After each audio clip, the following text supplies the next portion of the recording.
estava angustiado, e Agostinho foi bispo em Hipona. Ele buscava a purificação, viver uma vida mais pura com Deus, e foi impactado com, especialmente, o capítulo 13 de Romanos, falando de uma vida santa. E ele disse que saiu, estava tão angustiado, que saiu para o jardim para orar, quando ouviu uma criança cantarolando uma canção que dizia: pega e lê, ou toma e lê. E ele, com aquelas palavras da canção infantil ecoando em sua mente, correu e tomou a epístola de Romanos e começou a ler a epístola de Romanos, e se deparou justamente com a declaração, né, de que o homem precisa dedicar, consagrar a vida a Deus. E ele disse que aquilo impactou a sua vida de tal forma, como se aquelas palavras de Romanos estivessem falando diretamente a ele, e assim ele sentiu dissipar-se as trevas da dúvida, e encontrou-se, enfim, livre para doar-se totalmente a Cristo. E ele diz assim: tinhas convertido a ti o meu ser. Veja que já depois de uma caminhada cristã. Lutero, da mesma forma, foi impactado pela Epístola aos Romanos.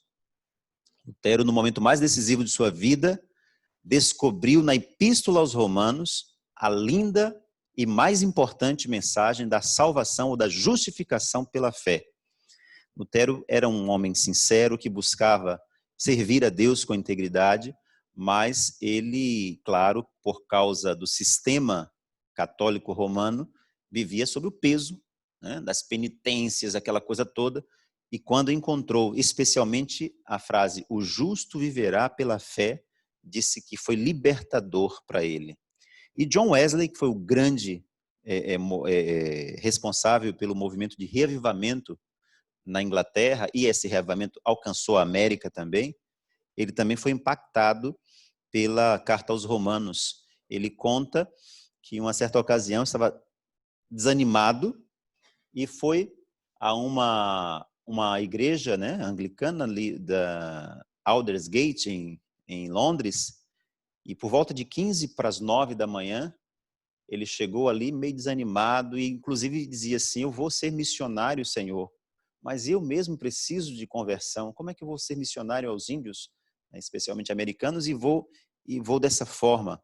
E ele conta em seus livros que ele foi a esse culto por volta de 15 para as 9, e ele ouviu alguém ler o prefácio de Lutero à Epístola aos Romanos. Lutero escreveu um comentário de Romanos, e ele só ouviu a pessoa lá lendo o prefácio de Lutero à Epístola aos Romanos, e enquanto ele estava ouvindo aquelas palavras, Deus operou em seu coração através da fé algo especial. Ele diz: eu senti o meu coração estranhamente aquecido.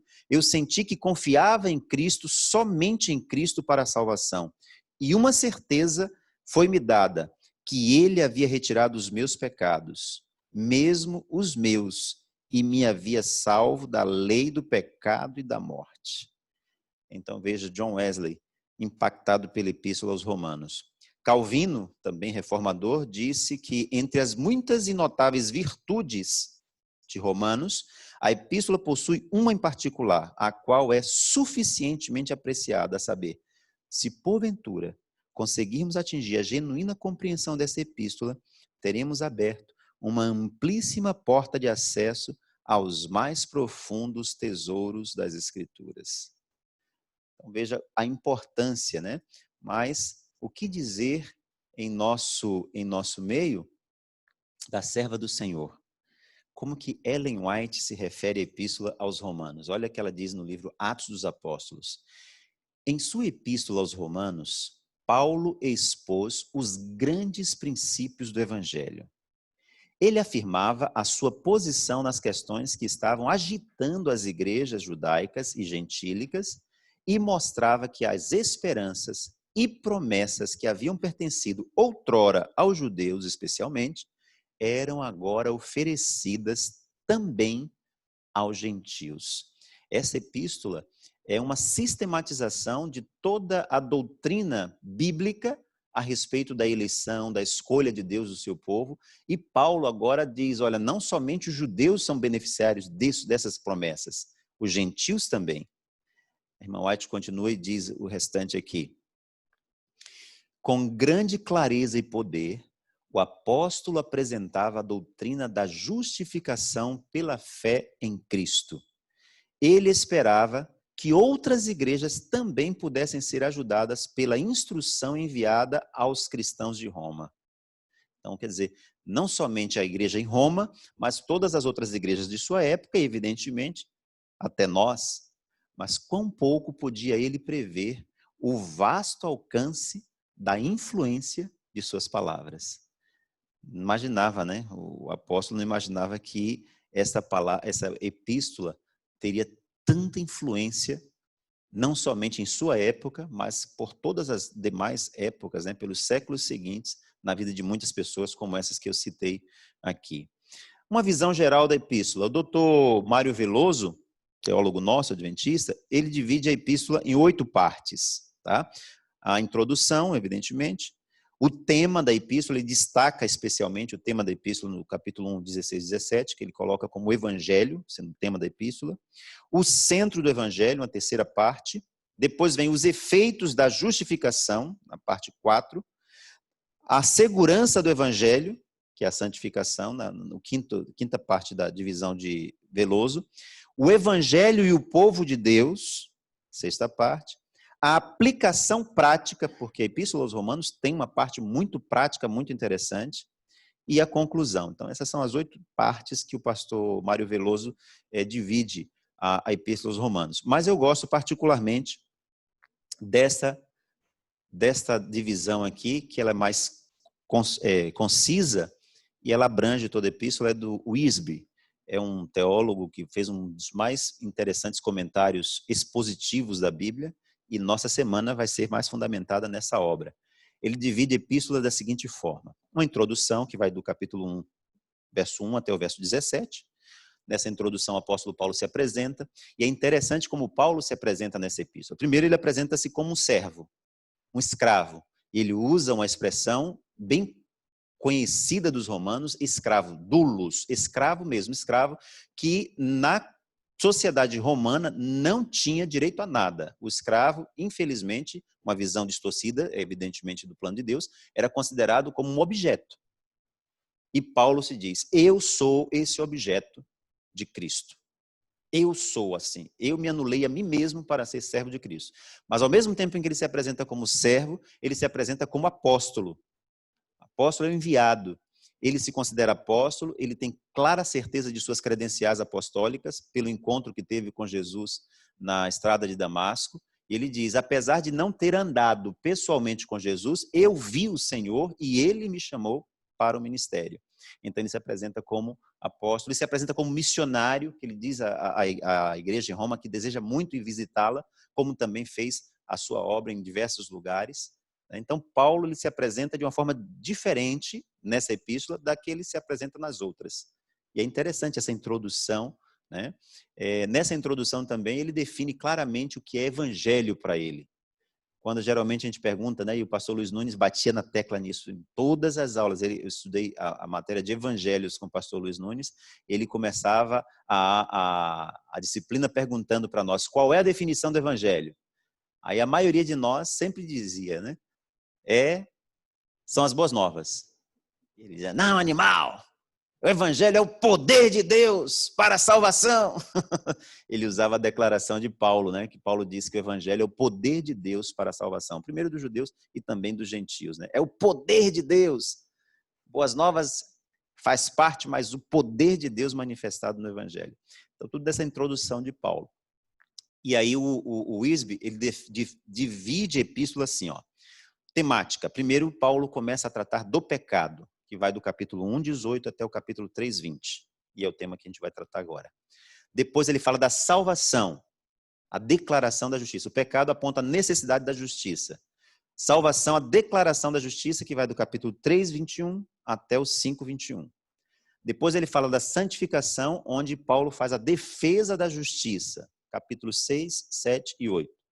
A soberania de Deus, e ele apresenta a recusa da justiça, especialmente por parte da nação israelita, de capítulos 9 até o 11. E o serviço, que é a demonstração da justiça, que vai do capítulo 12, verso 1 até 15, 17, e a conclusão da epístola, 15, 8 até 16, 27. Então, o pecado. Como é que Paulo aborda nessa sessão a situação do pecado? Ele demonstra, do capítulo 1, 18 a 3, 20, a necessidade do ser humano da justiça que vem de Deus. E ele primeiro descreve, de 1,18 a 1,32, que o gentio, o mundo gentio, é culpado. E aqui ele vai descrevendo para nós as razões, e a gente vai tocar, eu vou só deixar aberto aqui, a gente vai tocar nessas declarações de Paulo a respeito dos gentios. Depois que ele coloca no saco os gentios e diz, vocês são culpados, aí o judeu fica assim, tá certo, ele está dizendo certo. Aí ele vem e apresenta, o mundo judeu também é culpado. Vocês também são culpados. Ele apresenta as razões que apresenta a culpa do judeu. E ele encerra essa sessão mostrando que o mundo inteiro é culpado. E aquela grande declaração que nós conhecemos, né? Todos pecaram e carecem da glória de Deus. É interessantíssimo. Ele realmente faz assim como se fosse assim, lançar por terra toda a possível dignidade humana nessa sessão. Então vamos lá. Como é que Paulo descreve a situação do mundo gentio? Versos 18 a 20, estamos aqui no capítulo, voltando, capítulo 1, 18 em diante. 18 a 20, ele diz assim, a ira de Deus se revela do céu contra toda impiedade e perversão dos homens que detêm a verdade pela injustiça. E nesses primeiros versos, 18, 19 e 20 aqui, ele descreve que o mundo, de uma forma geral, gentil, corrompeu a sua inteligência, o seu conhecimento de Deus. Porquanto o que de Deus se pode conhecer é manifesto entre eles, porque Deus lhes manifestou. Porque os atributos invisíveis de Deus, assim o seu eterno poder, como também a sua própria divindade, claramente se reconhecem, desde o princípio do mundo, sendo percebidos por meio das coisas que foram criadas. A criação revela a existência de Deus, o cuidado de Deus, o plano de Deus, e o mundo gentil recusou isso, corrompeu a sua inteligência. Em consequência de ter corrompido a inteligência, então entrou em ignorância, ignorando a Deus e os seus efeitos em seu favor. De versos 21 a 23, olha assim, porquanto tendo o conhecimento de Deus, não o glorificaram como Deus, nem lhe deram graças, antes se tornaram nulos em seus próprios raciocínios, obscurecendo-lhes o coração insensato, se tornaram ignorantes. E evidentemente, no momento em que nós rejeitamos a existência de Deus, abre-se espaço, abre-se um caminho para toda sorte de imoralidades. Por quê? Você não tem uma coluna moral na qual se sustentar. Então, se você tira essa coluna moral, entra-se tudo. E Paulo descreve os aspectos das imoralidades vivenciadas no mundo gentílico, especialmente greco-romano. Se você ler um pouquinho sobre a cultura grega e romana, sabe quão depravada era essa cultura. Por causa, segundo as razões dadas por Paulo, rejeitaram o conhecimento de Deus, se tornaram ignorantes, e aí então abriram caminho para a imoralidade, e também se tornaram impenitentes. Os versos 28 a 32, ele começa a dizer assim, ele, por haverem desprezado o conhecimento de Deus, o próprio Deus os entregou a uma disposição mental reprovável para praticarem coisas inconvenientes. E Paulo faz uma lista aqui de atitudes completamente impenitentes, de um mundo impenitente. Essas listas, elas são encontradas em várias partes da Bíblia. O próprio Paulo vai falar a Timóteo dos últimos dias, coisas semelhantes a isso, né? Então, veja, ele engloba aqui todo o mundo gentílico. Todos são culpados. E nessas 4 áreas da vida foram degenerados. Ele vai agora falar dos judeus, porque o judeu aí vê a acusação de Paulo e diz, está certo, realmente, esse povo não adora a Deus, não, esse povo não teme a Deus e tal, né? E aí se aplica também a nós que somos cristãos, né? Que aceitamos a Cristo. Quando falamos daqueles que estão vivendo uma vida completamente contrária a Deus, a gente fica, tá certo, exatamente, tem que falar mesmo e tal. Mas agora ele fala dos crentes, ele fala dos judeus. E aí ele apresenta aqui no capítulo 2, para os judeus, que eles também são culpados. E quem são as testemunhas que mostram isso? Primeiro, os próprios gentios. 2, de 1 a 3. Portanto, és indesculpável, ó homem, quando julgas. Aqui ele está se referindo ao povo judeu. E a gente pode trazer para os nossos dias. Para mim e para você. Ó crente, quando você julga aquele que é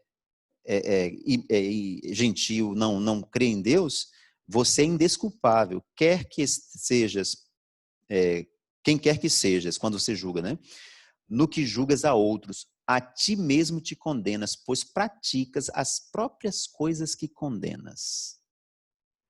Às vezes nós apontamos o dedo e diz, fulano está fazendo isso e aquilo, mas a gente pratica as mesmas coisas e às vezes, infelizmente, até piores. Então, os gentios são uma testemunha contra o povo judeu. Depois, os versos 4 a 11, o apóstolo vai falar, e as bênçãos de Deus que vocês receberam ao longo dos séculos e vocês desconsideraram? E ele começa uma lista. Ou desprezas a riqueza da sua bondade, tolerância e longanimidade, ignorando que a bondade de Deus é que conduz ao arrependimento, e fala da dureza do coração deles, e aí evidentemente é uma referência a toda a trajetória da nação israelita, e como Deus conduziu, como Deus protegeu, como Deus livrou do cativeiro, como Deus permitiu que fossem para o cativeiro para ajudar a restaurar a sua relação com eles. Então, as bênçãos de Deus enviadas ao povo judeu serviram agora como testemunhas contra a malignidade e o pecado da própria nação de Israel. Nos versos 12 a 24, ele trata da lei de Deus. A lei também é testemunha contra vocês, porque vocês não obedeceram. Ele diz aqui assim, olha, assim, pois, todos os que pecaram sem lei, falando dos judeus, dos gentios que não tinham conhecimento da lei, também sem lei perecerão.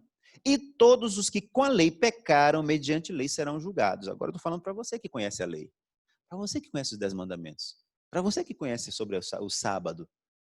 Você conhece, você vai ser julgado por ela.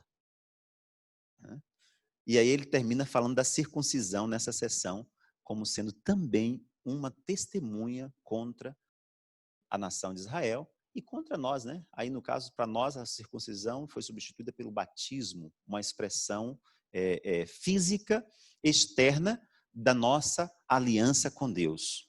Então, você foi batizado, você tem uma responsabilidade com relação a isso. Isso deve ser, para você que foi batizado, uma expressão cotidiana de sua aliança com Deus.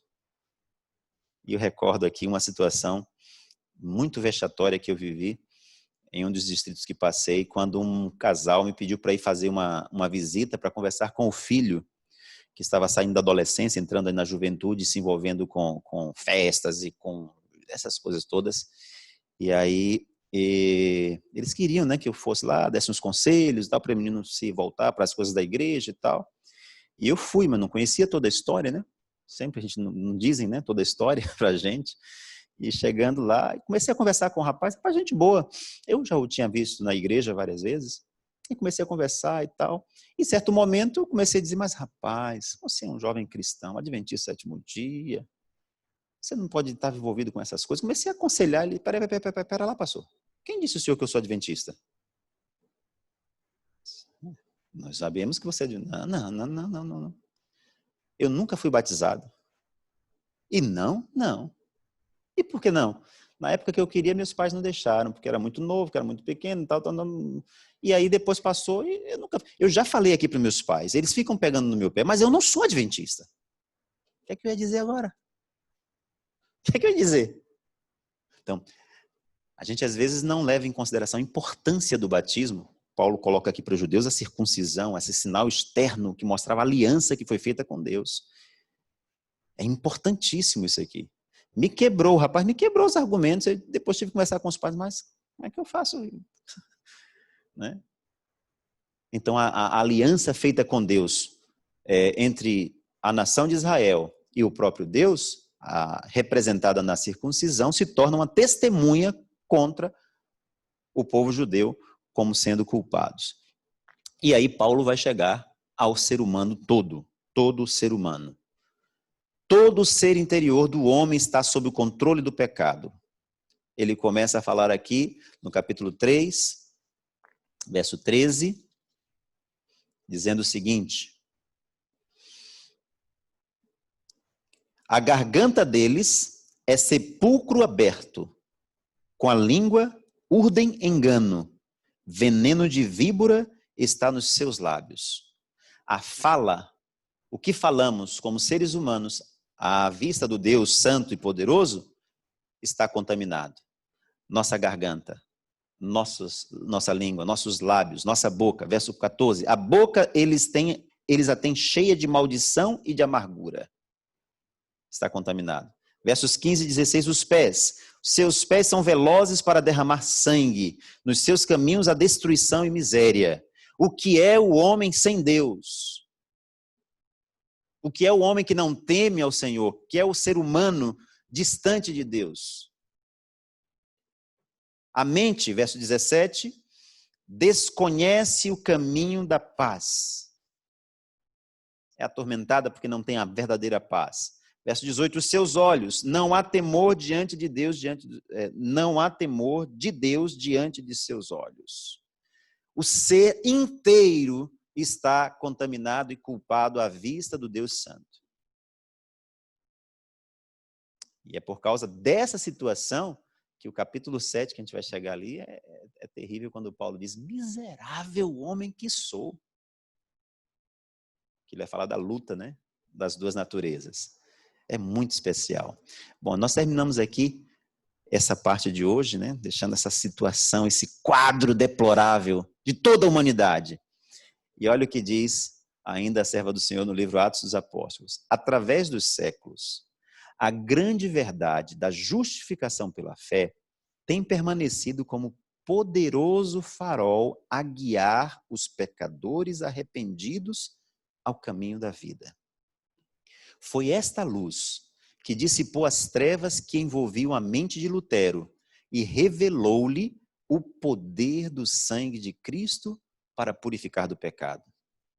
A mesma luz tem guiado a verdadeira fonte de perdão e de paz milhares de almas sobrecarregadas de pecado. Cada cristão tem motivos para agradecer a Deus pela epístola aos Romanos. Quando nós mergulhamos aqui, nós percebemos o plano lindo de Deus para nós. Diante desse quadro desesperador, só há uma solução. E essa solução é apontada na epístola aos Romanos, e a gente vai começar a vê-la a partir de amanhã. Que esse maravilhoso livro da Bíblia tenha também sobre nós, sobre mim, sobre vocês que estão acompanhando aí pelo Zoom, um impacto de mudar nossas concepções a respeito de Deus, de nós mesmos, e entender o porquê que é tão importante saber que a salvação é unicamente pela fé em Cristo Jesus. Que a graça do Senhor nos acompanhe no dia de hoje e que nós possamos amanhã, então, estarmos ainda mais ávidos por conhecer dessa epístola. Se você puder, ao final do dia hoje, medite, leia o capítulo. Nós fizemos uma introdução aqui, tocamos no assunto do pecado, né, globalizando tudo aqui, mas leia aí os capítulos 1 a 3, que foi o tema de hoje, e amanhã nós vamos continuar com o aspecto da salvação, né? Hoje terminamos deixando você, rapaz, que coisa, arrasado. Amanhã a gente entra com o tema da salvação. Temos um motivo de oração hoje?